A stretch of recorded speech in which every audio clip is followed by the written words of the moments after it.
Here, the guests get everything they want, but they don't even know what they want. They just need to feel special. Welcome to the White Lotus. I thought a lot about the idea that there was a darkness here. That it starts off with the idea that the audience knows that somebody is going to die, and how is that person going to die, and also the darkness within each of these characters. Everybody on the show is sort of wrestling with something internally or externally, going through some sort of transformation, and there's some sort of darkness within each of them. And I think the genius of the writing of the show is that as an audience member, you watch it and it's the darkness within all of us. You can't watch that show and not see yourself reflected back in a way that's very uncomfortable and unpleasing. How do I make the audience, how do I draw them in and lull them into this like false sense of security in this Hawaiian vacation resort that's beautiful and everything is bright and sunny? And how do I make you deeply uncomfortable in that? How do I layer that with something that's unsettling? And I think that was my goal the whole time, is to like continually find ways to like make things a little uncomfortable, to make the frame, to find something that was like, okay, that looks good, let's move the camera over a couple inches, and this is a little more unsettling. I guess I'm just wondering what you might be able to do for us to make us feel better. No, I was actually trying to not be an asshole. That you failed? From Mike and I's early conversations, we talked a lot about just keeping it very naturalistic and mostly handheld, and just very much feeling like we're in the room with them, keeping it kind of a very like subjective viewpoint. Sort of keeping the camera alive to keep these characters alive and sort of bring more and more life to each subject. The camera should feel free to move, the camera should feel free to adjust from being a close-up of somebody else, and the camera operator should be free to explore. Bubba, why'd you tell my mom what you were thinking about? I really want to get a job.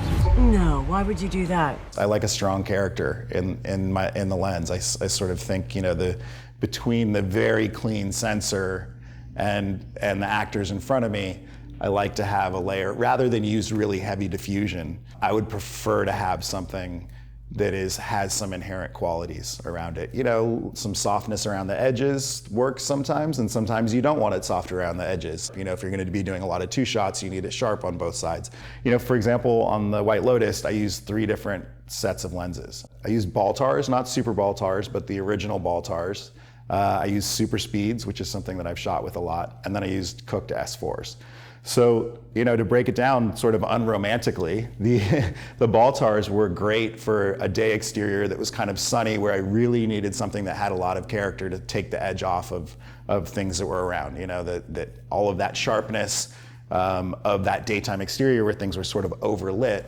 To counterbalance that, I was using sort of the oldest glass that we had. And that also sometimes using a super speed, for the daytime exteriors. It really depended on what our situation was. The Baltars I found flared in a really interesting way. So, all of the flare shots that you see in the show probably were using a Baltar.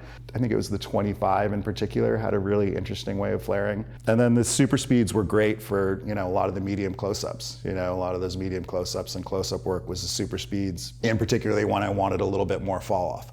The Cook S4s were basically used for any time when I was working in a really low light situation.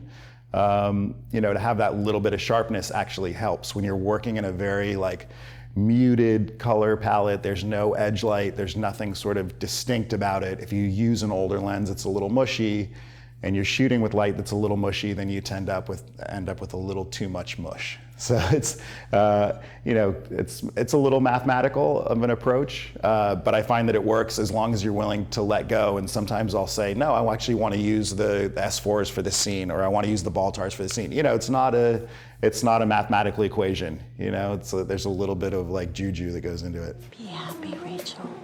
My collaboration with ARRI Rental has been amazing. It's been years now that we've been working together. From that first Alexa that came out, where I finally felt comfortable, shooting on digital. I think I feel really comfortable working with ARRI. I feel like I'm safe here. And I appreciate that every time I come to ARRI and say, this is sort of what I have in mind. And then we experiment. I come in and play, and there's 10 different sets of lenses that I can look at. And I know that whatever it is that I'm looking to accomplish, we will find a way to do it.